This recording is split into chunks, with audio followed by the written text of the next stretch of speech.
Comment allez-vous? Bien? Gloire à Dieu. Content que vous soyez là. Oula, il faut que je trouve mes notes, vous m'excuserez, mais je profite pour accueillir tous ceux et celles qui nous suivent sur YouTube, puisque ce soir on est en live, pour permettre d'une manière élargie à des personnes de pouvoir suivre ces moments. Bien sûr, le live n'est pas la vie réelle.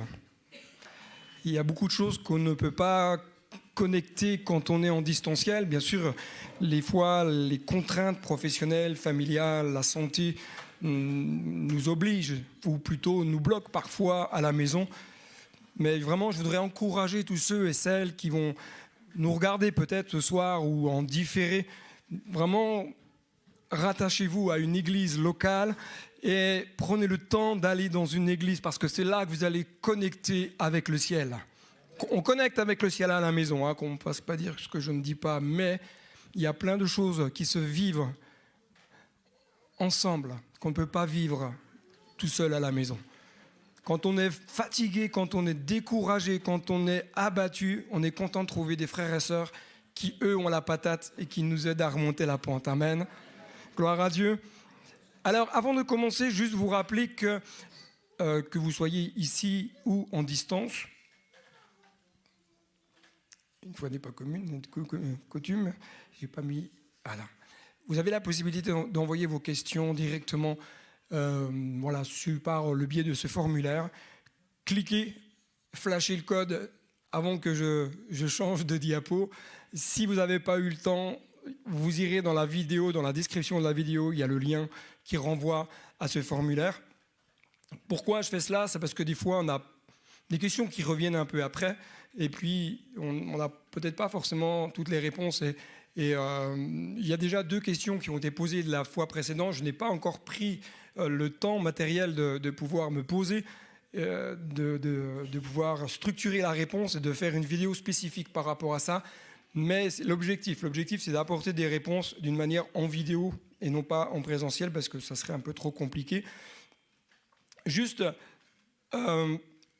amener un peu un temps ce soir de réflexion, un temps d'activation de nos neurones. C'est bien aussi de temps en temps d'avoir des moments d'approfondissement de la parole de Dieu et de permettre au Saint-Esprit surtout de venir un peu éclairer nos cœurs, débroussailler. Vous savez, on a toutes et tous un héritage culturel, et parfois notre héritage, au lieu de nous aider, nous tient un peu en arrière, et là il faut vraiment avoir cette collaboration avec le Saint-Esprit pour lui permettre de venir nous toucher et de nous dire: t'as pensé comme ça pendant 95 000 ans, maintenant il faut que tu vois les choses différemment. Amen. Donc si tu as encore 94 999 ans, tu as encore une année de répit pour toi. Mais vraiment, laissez le Saint-Esprit faire son œuvre. Et je sais ô combien il n'est pas facile d'accepter, de réfléchir différemment. Il n'est pas facile d'accepter que peut-être ce que nous croyons est peut-être faux. Honnêtement, c'est facile? Pour qui c'est facile qui lève la main? Vous savez, les théologiens, lorsqu'ils traduisent la parole de Dieu, souvent ils sont 3, ils se mettent à 3, et dans les 3, il y a toujours un théologien un peu plus libéral, un théologien un peu plus pointilleux sur, je ne vais pas dire sur les points-virgules, parce que dans l'hébreu, il n'y a pas de point, il n'y a pas de virgule, mais il y a toujours ces 2 théologiens un peu, je dirais, d'extrême, et puis ils en mettent toujours un 3e qui fait la poire et coupe la poire en 2. Et c'est là que nous retrouvons beaucoup de traductions de la parole de Dieu avec différentes versions Summer, Second, S21, Scofield, etc., etc.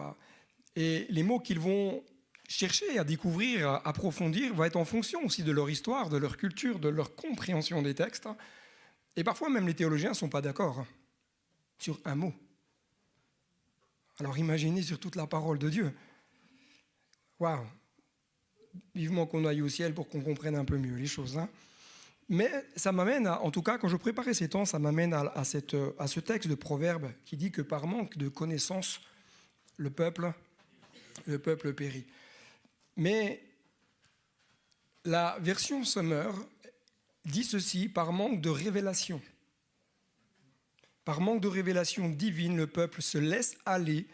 Heureux celui qui observe la loi. Une autre traduction, je crois que c'est la King James, la version anglaise, et il dit « Où il n'y a pas de vision, le peuple périt. » Où il n'y a pas de vision, le peuple périt. Là, on va beaucoup plus loin que juste sur une lecture littérale du texte. On va beaucoup plus loin. On accepte que l'Esprit de Dieu nous amène dans sa vision, pas la nôtre. Et c'est là qu'est le défi, lorsqu'on approfondit la parole de Dieu, de laisser l'Esprit de Dieu nous emmener dans la vision du ciel. Et vous allez vite voir, quand vous commencerez à étudier la parole de Dieu en profondeur, que vos raisonnements vont se confronter avec les pensées qui viennent du Saint-Esprit. Il va y avoir une dualité en vous parce que vous allez avoir du mal à accepter que vous avez tort. C'est humain.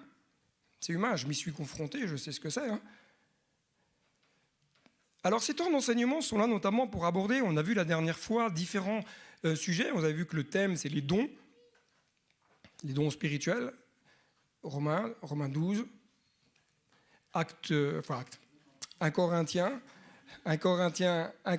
12 et 1 Corinthiens 14, mais aussi Romains 12. Aussi Romains 12. Parce qu'il y a des dons qui sont explicités vraiment clairement dans Romains 12 et qu'il est important d'en parler. Parce que lorsque Paul parle des dons, il ne parle pas que des dons spirituels, il parle aussi des dons naturels. Et c'est important que vous puissiez comprendre que vous avez reçu des dons dès votre naissance, naturels et spirituels, et qu'il est important de découvrir quels sont les dons que vous avez. Pour pouvoir vous regariser vous-même, puis vous êtes content, quoi. Pour les mettre au service de l'Évangile.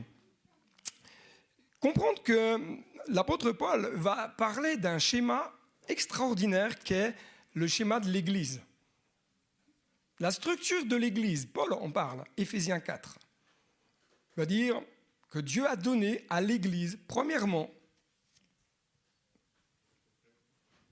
pas premièrement des prophètes, il n'est pas le premier, il est le deuxième. L'apôtre, le troisième, le troisième c'est l'évangéliste, le quatrième, pasteur, et le dernier, docteur ou enseignant, ça dépend, voilà. Par contre, là, voilà, clairement, ça dépend de la traduction. D'accord ? La constitution du corps de Christ, un élément qui apporte, à mon sens, beaucoup d'incompréhension, on va dire comme ça. Ou peut-être plutôt, parfois, ça crée comme des formes de crispation dans le corps de Christ. Pourquoi ? À votre avis, la constitution du corps de Christ peut produire dans le cœur d'un croyant une forme de crispation. À votre avis ? Ceux qui sont sur Internet peuvent répondre directement dans le chat, je relirai les choses après pour voir s'il y a des réponses. Mais à votre avis, pourquoi la constitution du corps de Christ, selon la pensée divine, amène des crispations dans le corps de Christ ? Ah bon, je sais que vous n'y attendez pas, celle-là, mais il faut quand même aller un peu plus loin. Si vous voulez grandir en maturité, il faut impérativement qu'on aille à un level au-dessus. Bon, allez, je vais vous aider. Truc simple, l'incompréhension du fonctionnement du corps de Christ. En fonction de vos histoires personnelles respectives, certains vont dire, oui, mais l'Église, elle doit fonctionner comme ça. Oui, mais moi, je pense qu'elle doit fonctionner comme ça. Oui, mais moi, ce que j'ai vécu, je ne veux pas qu'elle fonctionne comme ça. Mais qu'on soit clair, ce qui est important, ce n'est pas ce que nous pensons. C'est ce que la parole de Dieu pense. Enfin, ce que Dieu pense et qu'il nous a laissé à travers sa parole. Deuxième incompréhension, à votre avis, qui va, en tout cas, une crispation qui va être générée dans le corps de Christ. C'est laquelle, à votre avis ? Vous avez le droit de dire ce que vous pensez. Il n'y a pas de mauvaise réponse en soi, je pense. Ça me permet de prendre une petite gorgée, là. Parce qu'il fait plus 30 000, là.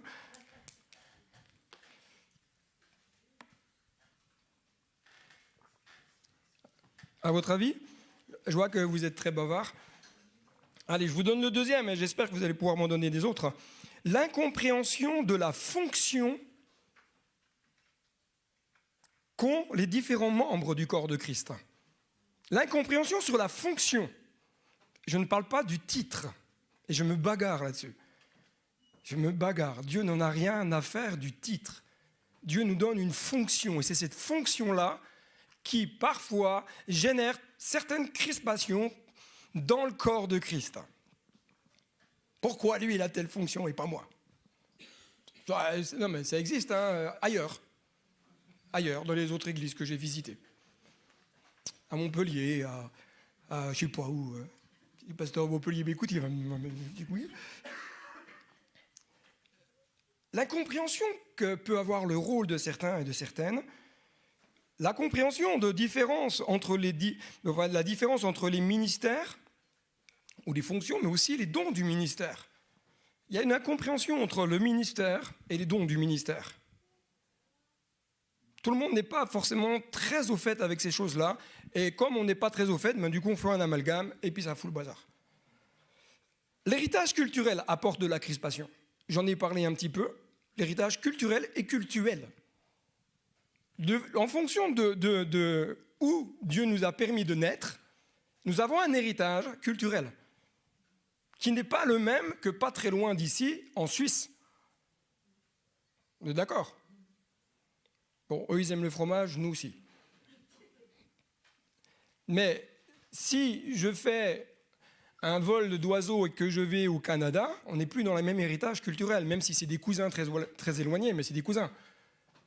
D'accord? En tout cas, ceux qui sont du côté de Québec. Mais si je vais en Argentine, on n'est plus dans la même culture. On loue plus Dieu de la même manière. Là-bas, c'est... Et nous, on ferait, oh là là, ça craint. Honnêtement, vous rigolez, mais honnêtement, est-ce que c'est pas vrai? Est-ce que vous diriez pas, ah non, moi, je ne rentre pas dans une église où ils font la salsa. Mais ils font pas la salsa, ils louent Dieu, mais c'est leur manière de louer Dieu. Nous, non, je vais pas faire comme on loue Dieu en France. C'est toute une danse intérieure. Mais si je vais en Afrique, on loue Dieu encore d'une autre manière. Moi, j'attends qu'on m'invite en Afrique parce que je voudrais bien voir comment ça se passe. Je balance l'invitation, là. Je suis en train de... Je veux pas aller prêcher, je veux juste aller regarder.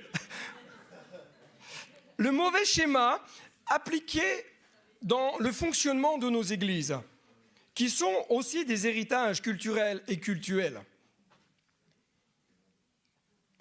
Allez, je prends un exemple, juste le rattachement de notre union d'église, enfin le rattachement dans l'union dans laquelle nous sommes. Ok? Eh bien, vous n'avez pas le même héritage, pourtant avec la même union aux États-Unis. En France, on ne veut pas que la femme prêche, vous allez aux États-Unis, Assemblée de Dieu, pas de problème. Quiz, c'est qui a raison? C'est là qu'il faut se poser la question. Si c'est nous qui avons raison, il faut leur empêcher de prendre l'avion. Vous voyez comme quoi on peut être dans la même union d'église et pourtant avoir un héritage culturel et cultuel très différent.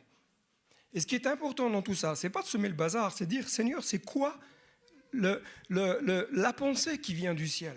Est-ce que peut-être je pense certaines choses depuis beaucoup d'années et peut-être que c'est ma culture, mon héritage qui fait que je suis bloqué dans un raisonnement. Moi, il y a plein de sujets, et je ne vais pas dire lesquels parce que je ne suis pas là pour ouvrir certains débats, mais il y a plein de sujets sur lesquels j'ai dû apprendre à me remettre en question, à réfléchir différemment et à accepter que j'avais tort. Vous, non, moi, oui. Moi, ça m'arrive d'avoir tort. Vous, non. Merci Pierre. Heureusement que tu es là, parce qu'autrement, je posais le micro puis je m'en allais. Il y a donc différentes fonctions et différents dons. Et comme vous l'aurez compris, le mot ministère va englober un peu tout cela, mais qu'il est important de s'arrêter peut-être un peu plus de manière précise pour être à l'écoute de la voix de Dieu.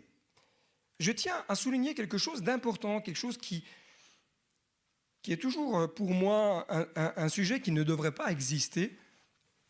C'est le but ultime dans la vie de certains croyants d'être pasteur. comme si c'était le Saint Graal. Si t'es pas pasteur, t'as rien compris, quoi. Moi, j'ai Free, d'accord? Mais c'est pas le but ultime. On n'est pas meilleur, on n'a pas une place VIP au ciel parce qu'on est dans le ministère pastoral. C'est pas le but ultime. On peut être un enfant de Dieu qui influence notre société en étant PDG de son entreprise. Parce que si tout le monde était pasteur,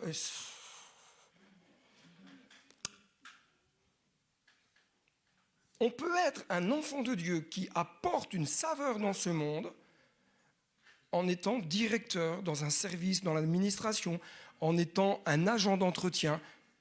Carlos Payan, pour ceux qui connaissent un peu, Carlos Payan, pendant 16 ans, je crois, c'est lui qui le dit, hein, c'est pas moi, là j'utilise ses propos, il a bac-3.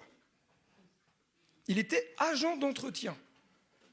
Et Dieu a utilisé cet homme pour toucher une sphère de la société que vous, peut-être, vous ne pourrez jamais toucher. Dieu l'a béni et Dieu l'a utilisé avec un bac-3. Bon, moi j'ai un bac-4, donc je me dis ça devrait aller. Mais comprenez, ce n'est pas le but ultime, ce n'est pas le Saint Graal.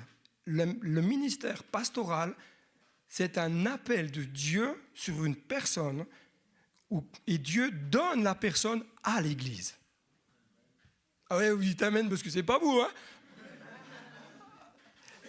Ministère, dont c'est un cadeau que Dieu fait à l'Église en vue de quoi? En vue de vous former et que vous puissiez exercer votre ministère. C'est ça l'objectif du ministère don. Maintenant, il y en a 5, hein, donc on a quoi faire. Paul va dire ceci dans 1 Corinthiens chapitre 12. Ainsi le corps n'est pas formé d'un seul organe, mais de plusieurs. Si le pied disait « Puisque je ne suis pas une main, je n'appartiens pas au corps », ne ferait-il pas partie du corps pour autant? Et si l'oreille disait « Puisque je ne suis pas un œil, je n'appartiens pas au corps », ne ferait-elle pas partie du corps pour autant? Si tout le corps était un œil, où serait l'ouïe? S'il était tout entier une ouïe, où serait l'odorat? En fait, Dieu a placé chacun des organes dans le corps comme il l'a voulu, pas comme vous avez voulu. Hein.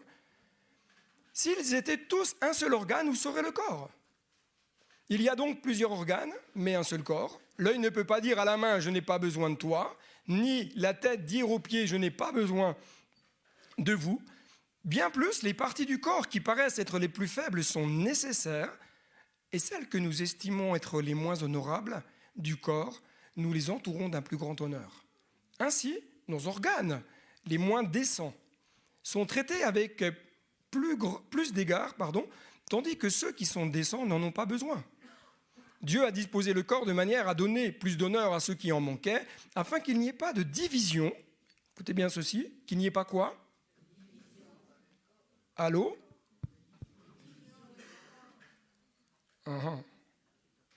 Ça vous interpelle pas, ça? Qu'il n'y ait pas de division. Où? Dans le corps. Quand tu commences à dire à la main « Eh, oh !» là, tu commences à créer une division. Mais que tous les membres prennent également soin de qui? Ah, il y en a qui ont compris le texte comme ça, que les membres prennent également soin des uns des uns. Qu'on prenne soin de moi. Non, Dieu t'a appelé à prendre soin des autres. Et si un membre souffre, tous les membres souffrent avec lui. Et si un membre est honoré, tous les membres se réjouissent avec lui. Vous êtes le corps de Christ et vous êtes ses membres, chacun pour sa part. Vous êtes le corps de Christ et vous êtes ses membres, chacun pour sa part. J'ai dû mettre 2 fois le texte parce que vraiment, il faut le marquer. Dieu a établi dans l'Église, premièrement quoi? Ou qui plutôt? Des apôtres. Deuxièmement, des prophètes. Troisièmement, on n'est plus dans Éphésiens 4. Il parle des enseignants, ensuite viennent les miracles, puis les dons de guérir, les aptitudes à secourir, à diriger, à parler diverses langues. tous sont-ils apôtres? Ben non. Tous sont-ils prophètes? Ministère don ou ministère tout court? Quiz. Tous sont-ils des enseignants? Tous font-ils des miracles? L'apôtre l'apôtre Paul nous met le bazar. Chaque croyant est membre du corps de Christ. Vous êtes d'accord avec ça? Cela indique quoi? Cela indique que si tu es croyant, mais je te dis bien, un vrai croyant, tu dois être attaché au corps. Sinon, tu ne fais plus partie du corps. Et là, ça amène beaucoup de questions sur ceux qui pensent être rattachés au corps et qui ne le sont pas. Chaque croyant qui fait partie du corps doit réaliser qu'il est un membre à part entière et il ne peut pas dire ben moi je fais bande à part, je fais mon truc à part quoi. Non, c'est le corps. Comment tu peux prendre soin des autres membres du corps si tu n'es pas rattaché au corps et si tu ne côtoies pas les autres membres du corps? Alléluia. Je sais que je ne vais pas me faire des copains ce soir, mais c'est pas grave. Doit réaliser qu'il a sa particularité, ou peut-être même on pourrait dire sa singularité. Vous avez toutes et tous votre personnalité. Vous avez toutes et tous des points forts et des points faibles. Ou plutôt, excusez-moi, j'aurais pas dû le dire comme ça, plutôt des axes d'amélioration. C'est quand même mieux, hein? La pilule, elle passe un peu plus facilement quand on dit comme ça. Chaque croyant doit apprendre à connaître sa fonction. C'est-à-dire ton ministère, la fonction que Dieu t'a donnée dans le cadre de l'Église. Si tu ne sais pas, demande à Dieu. Il y a beaucoup de personnes, j'ai connu par le passé, qui m'ont dit « Mais moi, je ne sais pas. Je ne sais pas le don que Dieu m'a donné. » Il n'y a pas besoin de chercher très loin parfois pour juste dire « Mais c'est quoi ma fonction ?» Vous avez des personnes qui, d'une manière très naturelle, vous commencez à discuter avec elles et vous sentez qu'elles ont peut-être une fibre sociale. Voilà le don que Dieu t'a donné. Ne cherche pas à faire de la musique, développe le social. Ça c'est ta fonction. Ta fonction, c'est de développer le social au travers de l'Église ou peut-être même en dehors de l'Église. Dois respecter la fonction des autres. Tu dois respecter la fonction de l'autre, même si l'autre a une fonction plus grande que la tienne.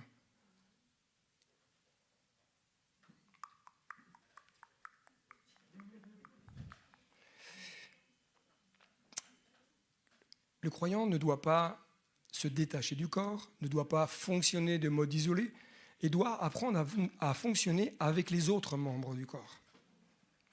Tu dois apprendre à fonctionner avec les autres membres du corps, malgré la différence d'âge, de culture, de rang social, de niveau intellectuel, de dons que la personne ou toi tu as reçus. Tu dois fonctionner avec l'autre. Parce que les dons sont donnés dans l'unité. Pour qu'un don puisse fonctionner, puisse porter du fruit, il doit y avoir cette unité. Chaque croyant. Nous pouvons donc nous poser la question, en se dire, mais qui a causé du tort à l'Église avec un grand E? À un moment donné, quand vous lisez l'épître aux Éphésiens, enfin, l'épître de Paul aux Éphésiens, quand Paul va lister les dons du ministère, apôtres, prophètes, etc. Mais à un moment donné, qu'est-ce qui a causé du tort dans l'Église avec un grand E pour qu'il n'y ait aujourd'hui dans les églises, d'une manière très générale, il y a encore quelques églises qui fonctionnent différemment, mais d'une manière très générale, il n'y a que des pasteurs. Ça ne vous paraît pas bizarre? Et après, on demande aux pasteurs de faire apôtres, prophètes, évangélistes, pasteurs et enseignants. Puis on dit, pasteur, c'est pas suffisant, il faut que tu fasses les visites, il faut que tu prennes soin de l'administration d'église, et ton épouse, il faut qu'elle bosse pas parce que tu vas avoir besoin d'elle, mais on la paye pas. Non mais c'est des véridiques. Et vous avez des ministères, et ça c'est des statistiques mondiales, hein, c'est pas moi qui invente, vous avez des ministères qui finissent en dépression. Pourquoi? Parce que, à un moment donné, nous avons perdu le modèle biblique, qui est un modèle apostolique. C'est biblique, c'est pas moi qui invente, c'est pas moi qui un jour a décidé, eh ben tiens, si on faisait comme ça, je reviens au texte, les fondamentaux. Dieu a donné premièrement des apôtres. Hier, j'étais en repas à midi, je ne vous dirai pas qui, j'étais avec un apôtre, un ministère apostolique. Et je lui ai posé, bien sûr, je lui ai posé la question, je lui ai dit, mais comment t'es devenu apôtre? Qu'est-ce qui a fait qu'à un moment donné, de pasteur, tu as, entre guillemets, basculé au ministère apostolique? Donc il m'a expliqué, hein, et j'ai pas de problème, aujourd'hui. Aujourd'hui, j'ai pas de problème, j'en avais il y a quelques années. Mais le Saint-Esprit est venu, a ouvert mes yeux, et dit, regarde comment les choses doivent fonctionner. Le modèle biblique, c'est le modèle d'Éphésiens 4, 11. Et la prière de l'Église devrait être, dit Seigneur, fais lever des ministères qui viennent compléter afin que nous ayons une Église apostolique et que nous puissions avoir la grâce d'avoir les différents ministères, parce qu'une Église qui a les 5 ministères, c'est houhou. Alors là, c'est cool, hein? Parce que vous avez un apôtre qui va amener la vision, l'implantation, le ministère prophétique, lui, il va se mettre le bazar. L'évangéliste, lui, il va aller dans la rue, il va ramener des gens, mais quand il emmène des gens, lui, il s'en va. Hein. Lui, il prend pas soin des gens. Il dit, débrouille-toi avec. Et il va voir le pasteur. Un évangéliste, ce n'est pas un berger. C'est pas un berger. Ne mettez pas un évangéliste à la tête d'une église, ça va être une catastrophe. Par contre, vous avez un ministère évangélique dans une église, lâchez-le dehors, il va vous faire une moisson d'âme extraordinaire. Mais après, il faut aussi un enseignant qui amène de la structure, qui ramène de la réflexion théologique, etc., etc., qui va vous permettre d'avoir quelques migraines parfois. Vous savez, dans les ministères, les 5 dons du ministère, voici comment ça fonctionne visuellement. Ce n'est pas de moi, hein, c'est quelque chose que j'ai vu, que j'ai repris. Le ministère apostolique, c'est le pouce. Vous savez pourquoi? C'est représentatif. Hein. Si vous regardez votre pouce, ce n'est pas un apôtre, hein, votre pouce. C'est juste parce que le pouce, et c'est le seul qui est capable de fonctionner avec les autres doigts. D'accord? Essayez de faire... Voilà, vous n'y arriverez pas. D'accord? L'apôtre, lui, il a une vue d'ensemble.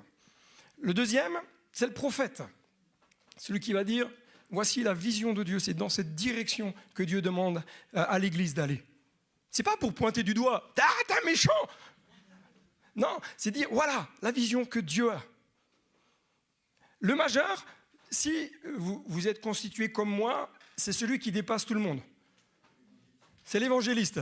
Lui, il sort un peu du lot. C'est pas un orgueilleux, hein, c'est pas dire moi je suis évangéliste, moi je gagne des âmes à Christ. Non, c'est juste parce que c'est son ministère. L'annulaire, c'est le pasteur. Non, si vous utilisez la main gauche, hein, c'est le doigt où vous mettez l'alliance. Parce que le pasteur est marié à l'Église. Il est marié à l'Église. Il pleure pour l'Église. Il souffre pour l'Église. Et parfois, à cause de l'Église aussi, ça arrive des fois. Mais le pasteur, il est marié avec l'Église. Et le dernier, c'est l'enseignant. C'est celui qui vient de titiller, tu sais, de temps en temps, comme ça. Tu dis, t'as pensé comme ça pendant 150 ans. Attends, je vais te montrer que c'est différemment. Henri Blocher, il y en a qui connaissent Henri Blocher? Peut-être pas personnellement, mais de nom. Nous, on l'a vu, hein, je crois, c'est ça, hein, qui était venu il y a très longtemps. Ah, c'est ça. Hein. Henri Blocher, un jour, on lui a posé la question, pas moi, mais quelqu'un que je connais, lui a posé la question sur le ministère féminin. Henri Blocher, dans sa famille d'église, il le dit, il est clair, il dit, moi, dans ma famille d'église, les femmes, elles n'ont pas de place. Il dit, maintenant, si je te réponds théologiquement, et puis je peux vous dire que c'est une pointure, hein, donc moi, je suis tout en bas là, de la chaussure. Vous irez regarder sur Internet Henri Blocher. Lui, il va vous dire, théologiquement, bibliquement parlant, il dit, il faut reconnaître qu'il y a des femmes qui étaient apôtres.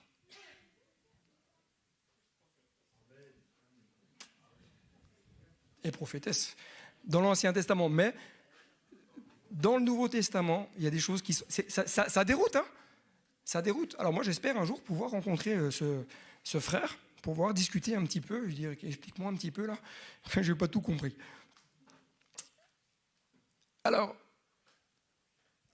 ne reconnaître donc que le ministère don de pasteur amène forcément un déséquilibre dans le fonctionnement d'une église. Le pasteur, il va se démener dans tous les sens, il va essayer de faire comme il peut. Mais il va y avoir des carences. Il va y avoir des carences. Parce que nous ne pouvons pas donner ce que nous n'avons pas reçu. On est d'accord? Et moi, ma prière, honnêtement, enfin notre prière, parce que j'associe mon épouse quand même, parce que je vois qu'elle me regarde là. Notre prière, c'est dire Seigneur, fais lever. Ou envoie. Je ne sais pas comment Dieu va faire, mais je dis Seigneur, le modèle auquel on aspire, c'est un modèle apostolique pour. Ah, non pas qu'on dise, ah, on est les meilleurs. Non, pour que l'Église s'élargisse. Que des frères et des sœurs puissent s'épanouir dans leur vie chrétienne, spirituelle, puissent trouver leur voie, puissent accomplir leur fonction avec joie et puissent gagner des âmes à Christ. Paul va dire, et Dieu a établi dans l'Église premièrement des apôtres, etc., etc. Et puis ensuite, quand vous descendez, vous voyez, il parle de ceux qui ont le don de guérir et de secourir. On n'est pas dans le ministère don, on est bien donc dans un ministère, une fonction que Paul va quelque part introduire dans ce texte-là. Il y a donc le don de secourir. Le mot grec rendu par secourir ne figure que dans ce verset-là. 1 Corinthiens 12, 28. Et secourir du grec, voilà, vous avez lu, ça veut dire appréhender, percevoir, aider, servir. Le lexique grec donne la définition suivante, c'est celui qui aide ou qui soulage. Prenez le temps maintenant de la réflexion. Nous avons des dons différents, d'accord? Selon la grâce qui nous a été accordée. Regarde ton voisin, il ou elle a des dons que toi tu n'as pas. Oui? Regarde ton voisin. Et maintenant tu regardes à nouveau ton voisin et tu lui poses la question, quel est le don que tu as reçu? L'objectif, c'est que le voisin réponde. Hein?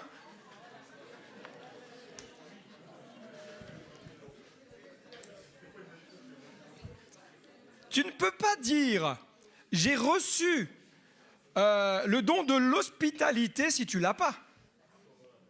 Tu aimes peut-être accueillir de temps en temps des personnes, mais pas trop longtemps. Mais il y a des personnes qui, d'une manière très naturelle, seraient prêtes à avoir tout le temps du monde chez eux parce qu'ils aiment accueillir. Ils ont un sens de l'hospitalité. Quelqu'un qui est dans le besoin, pouf, je suis là, je réponds. Pour d'autres, c'est plus compliqué parce que ce n'est pas ce que Dieu leur a donné. Ça ne veut pas dire qu'il ne faut pas exercer l'hospitalité si on n'a pas le don. Je vais venir toquer chez vous à 2h du matin et je vais voir si vous exercez l'hospitalité. Nous avons donc des dons différents selon la grâce qui nous a été accordée. Si quelqu'un a le don de prophétie, qu'il l'exerce en accord avec quoi? La foi. La prophétie ne peut pas être dissociée de la foi. Elle doit s'exercer avec la foi et dans la foi. Parce que sans la foi, nul n'est agréable. Vous savez, parfois, j'ai un petit peu de bouteille quand même. Là, je peux me permettre de le dire aujourd'hui. Moi, j'ai entendu des pseudo-prophéties qui n'avaient pas la foi. C'était plutôt catastrophique. Hein. Et Paul rappelle l'importance dont la prophétie, la foi. Parce que si tu partages des choses sans croire aux Écritures, arrête de partager. Si tu veux partager une prophétie biblique, enracinée, fondée, commence déjà par lire la Bible. Je dirais même peut-être qu'il faudrait peut-être déjà commencer à lire la Bible en entier pour bien comprendre. Un jour, un jeune va voir son pasteur et dit « Pasteur, je voudrais être pasteur. » C'est un bel élan quand un jeune vient vous voir et dit qu'il veut être pasteur, non? Le pasteur, à l'époque, lui a répondu « D'accord, ben, commence à faire le ménage. » Là, toi, l'élan, ton orgueil, il claque, et tu es descendu là. Et bon, ok. Et un jour, il va revoir son pasteur. Pasteur, j'ai vraiment un cœur de rentrer dans le ministère. T'as déjà lu ta Bible en entier?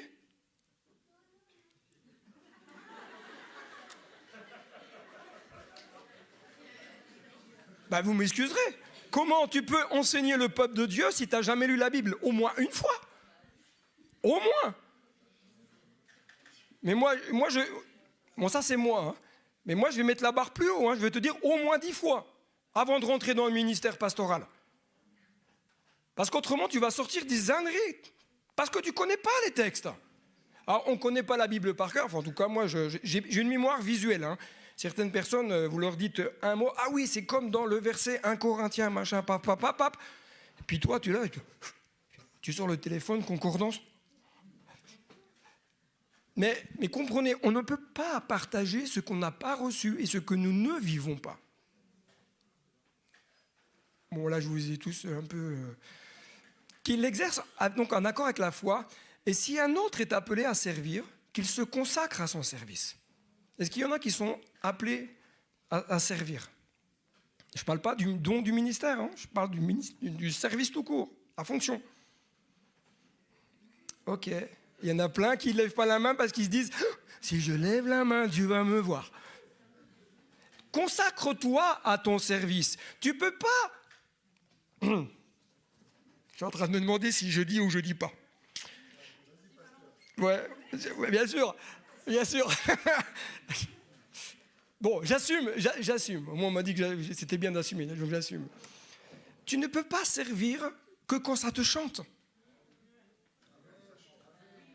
Pas que quand ça te chante. C'est que quand ça te chante. Tu peux pas dire, ah bah non, là aujourd'hui j'ai poney aquatique, je suis pas là. Non. Alors bien sûr, on a le droit d'aller faire du poney aquatique, il n'y a pas de problème. Hein. Ça, il n'y a pas de souci. Mais à un moment donné, quand on s'engage, on s'engage. Quand tu signes ton contrat à l'entreprise, tu dis pas le matin, allô, ah non, je viens pas aujourd'hui. Hein.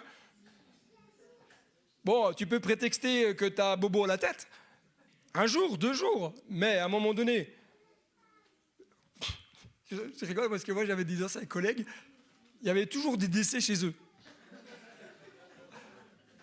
C'était incroyable. Même des fois, la même grand-mère est décédée plusieurs fois. Comme quoi, Dieu est un Dieu de résurrection. Mais vous savez que dans le corps de Christ, on ne devrait pas courir après les gens qui se sont engagés à servir. Ils devraient être là et dire, moi je suis disponible, moi je suis là. Bien sûr, équilibré, hein, on est d'accord. Qu'il se consacre. Que celui qui enseigne se donne à son enseignement. Et celui qui a le don d'encourager à l'encouragement. Celui qui donne le fasse avec générosité. Et celui qui préside avec zèle. Et que celui qui exerce la bienveillance le fasse avec joie. Et là, je suis poussé que j'en suis dans mes notes. J'ai tout perdu le fil. Oui, c'est bon. Hop là. Bon, tant pis, ça a été trop vite. Paul rappelle que nous avons donc des dons différents. Charisma ou charismata. Charismatata. Je pense que dans le dessin animé, ça doit être tiré du grec. Ça fait des références à des dessins animés que peu de personnes ont peut-être vus. Alors. Mais Paul rappelle quoi? Il dit attention, Dieu t'a donné une faveur, un cadeau. Et vous savez, quel est le poison mortel quand on commence à avoir un don? À votre avis, quel est le poison mortel quand on commence à avoir des dons? L'orgueil, ok. Ça, ok, bon, bon, ça c'est carrément du cyanure. Hein, mais à votre avis, il y a d'autres choses. Bon, l'orgueil, ok, très bon. Ça, il faudrait que je le note, ça. Je ne l'ai pas noté, mais très bon. Ne pas entretenir le don. Ok, allez-y, je vais enlever ma veste. Attendez les frères. Là, vous êtes trop activés là. Alors j'ai entendu, il y a les deux frangins là. S'en servir pour soi-même, ouais. La négligence, Adrien. La jalousie. Ok. Comment?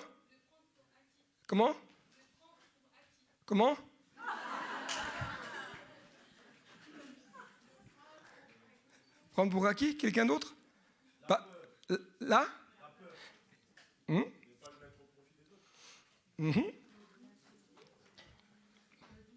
Le? Ok, bon là vous allez me faire toute la liste là.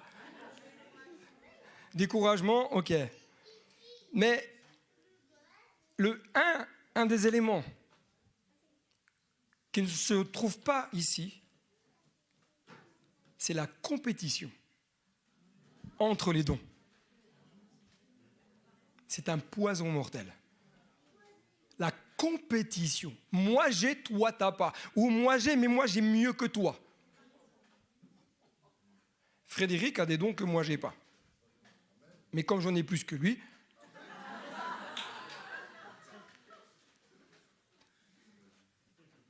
mais lui il en a des mieux que moi. Alors du coup on essaie de se compléter. Mais la compétition. Et quand on est dans l'exercice du ministère pastoral, vous avez déjà entendu des pasteurs discuter entre eux? Aïe, aïe, aïe. Or, quand c'est jeûne et prière, ils discutent de bouffe. Ça, c'est clair. D'accord? Et quand c'est pas ça, c'est t'as combien de membres? T'as fait combien de baptêmes? Mais très peu de fois, la question est posée, comment tu vas toi? Comment tu vas toi? Frédéric, comment tu vas toi? Ça va?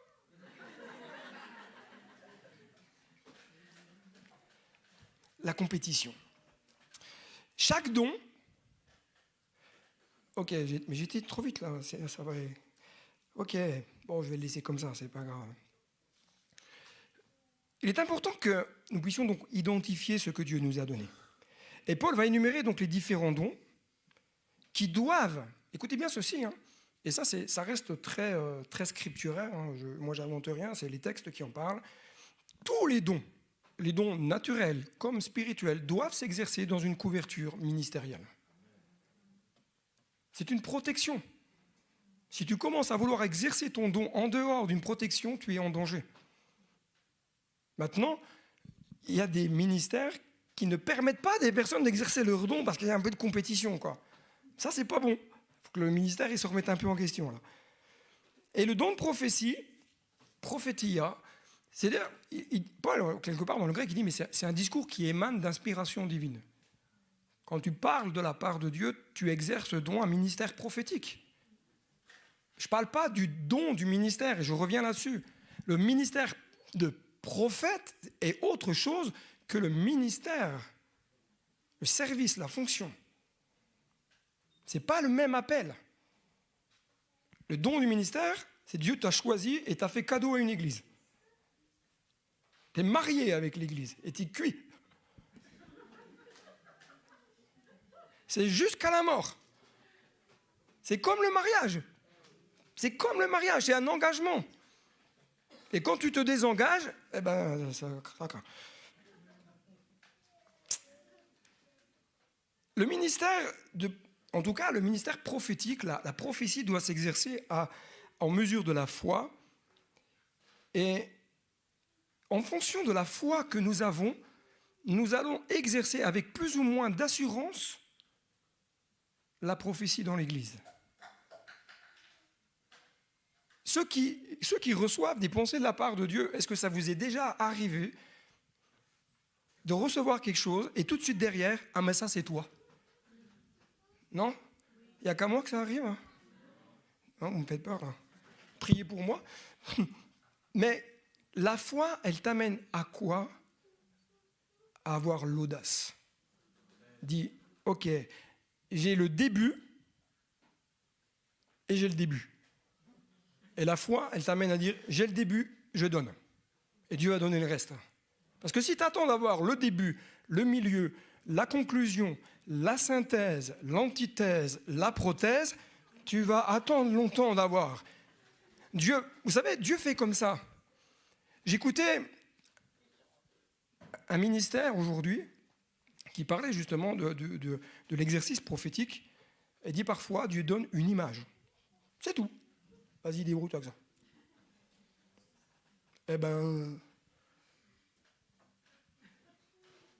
si Dieu te montre un coquelicot et puis des pissenlits, quel est le message prophétique dans ça? Et pourtant, l'Esprit de Dieu va t'inspirer parce qu'à un moment donné, tu vas avoir l'audace. Tu vas dire, ok, j'y vais. Ou alors, ok, je note, je date le temps et je commence à écrire. Quand je reçois des choses de la part de Dieu personnelles, qui ne se partagent pas forcément, je note la date et j'écris.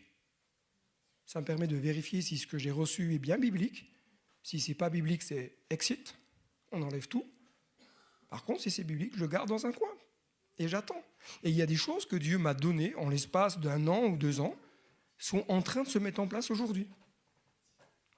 Et pourtant, au début, quand je dis, mais quand même, Seigneur, t'es sûr de ce que tu dis là? Le ministère, diaconia, ça c'est pour Adrien, diaconéo. Adrien, il est dedans à fond tout le temps, 24h24. Le ministère diaconia, c'est tu es un domestique. Tu sais, dans les belles maisons où il y avait des domestiques par le passé, après il y a des endroits où il y a encore, d'accord? Domestique, c'est celui qui s'occupait de prendre soin de la maison pendant que le patron, la patronne n'était pas là. C'est ceux qui vont secourir, qui vont partager un message, des dons, vont assister, vont être là avec un cœur de serviteur. Et ici, il est fait référence à ceux qui répondent aux besoins des autres. Le ministère diaconia, tu pourvois aux besoins des autres. Et là, j'entends, oui, mais moi, je me pourvois déjà à moi-même. Non, tu pourvois aux besoins des autres. Ton frère, il a crevé au bout de la rue là-bas, il n'a pas de cric, et ça fait cric. Il t'appelle, toi, tu vas, et tu vas répondre à son besoin. Même si tu es en train de faire la sieste, tu dis, ok, j'y vais. C'est servir. Tu sers ton frère et tu vas le bénir. Non, ok. C'est ceux qui sont appelés par Dieu pour proclamer la parole de Dieu. Là, on parle du don du ministère. On peut proclamer la parole de Dieu sans être dans le don du ministère, d'accord? Puisque certaines personnes ont reçu un don particulier pour partager la parole de Dieu, mais ne sont pas pasteurs. Et c'est ça qui a fait aussi du tort dans les églises interplanétaires, c'est qu'à partir du moment où certaines personnes disent « moi je prêche, je suis pasteur ». Non, tu es pasteur de ta maison, ok, mais tu n'es pas pasteur. Tu n'es pas un don du ministère. Ce n'est pas un appel de Dieu sur ta vie. Tu as peut-être une aptitude à partager la parole de Dieu, et gloire à Dieu, mais ça ne fait pas de toi un don du ministère. C'est un appel particulier. Et ça, il faut vraiment veiller à ne pas s'autoproclamer.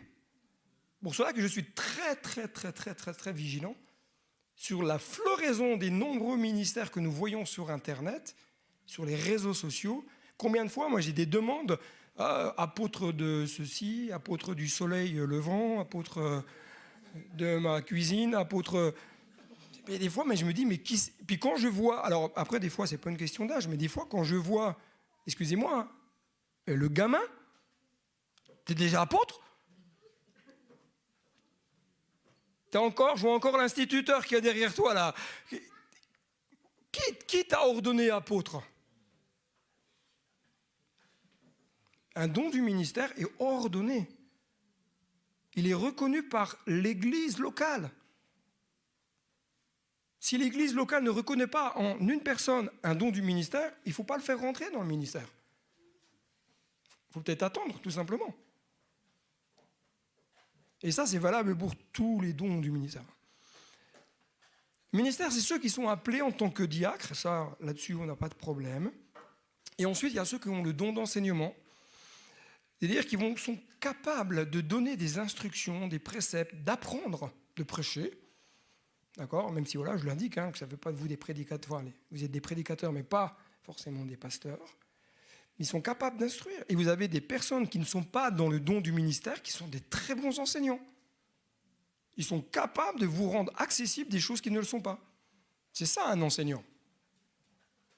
Et moi, je bénis Dieu pour ceux qui ont cette faculté-là, de nous permettre parfois de comprendre des textes qui sont quand même difficiles à comprendre. Et quand vous les écoutez, puis vous dites « Ah bah bien sûr, c'est évident ». La première fois que j'ai rencontré le théologien Jean-Marc Taubois, je me rappelle encore, je faisais la louange, je lui ai mis une chaise, il est arrivé, il avait déjà un certain âge et en plus il avait des soucis de santé déjà à l'époque. Il est arrivé, il s'est assis, il n'avait pas de cahier, rien du tout, et il a commencé à enseigner. Parce que c'est un enseignant.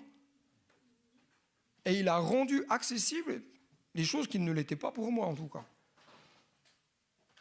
Hébraïsant, il connaît le grec, il connaît la terre d'Israël comme sa poche, maintenant il est dans la gloire. Mais waouh, quelle richesse! Là, on était dans un don du ministère, mais vous avez des personnes qui sont dans l'Église, qui ont cette faculté de pouvoir enseigner. Mais comme on a dit qu'il n'y avait que des pasteurs, eh ben, on fait taire les dons et les talents, ne pas permettre à des personnes, peut-être, d'apporter des enseignements sur... Je cherche, qu'est-ce qui pourrait correspondre un petit peu de nos jours? La famille, quelque chose qui pourrait parler du business. Comment être chef d'entreprise? Et puis, ben voilà, quelqu'un qui a son entreprise, qui marche dans la foi, qui porte du fruit. Qui de mieux qu'un PDG chrétien pour enseigner sur ce sujet-là? Moi, je serais incapable de parler de ce qui se passe dans le haut de sphère des PDG. J'ai jamais été. Mais Dieu vous a donné des dons et des talents pour enrichir l'Église. Et on va arrêter là ce soir. Parce que là, ça va, parce que non, je vois que ça fume un peu là. Soit ils ont mis des fumigènes, ou alors... Est-ce qu'il y a des questions sur tout ce qui a été un peu partagé ce soir? Pas de questions? Waouh! Voilà, vous êtes des élèves... Vas-y, Adrien.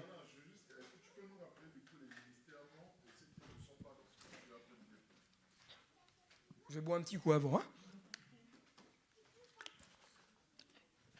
Les ministères dons, selon la parole de Dieu et ce que Paul enseigne, Éphésiens 4, et puis on le retrouve dans 1 Corinthiens, mais les dons du ministère, donc les cadeaux que Dieu fait à l'Église, apôtres, prophètes, évangélistes, c'est dans cet ordre-là qu'il s'écrit. Pasteur, docteur, enseignant. Après, tu prends Romains 12, où je reviens sur le texte, parce que là, il faut que... De mémoire comme ça va être un peu compliqué pour moi.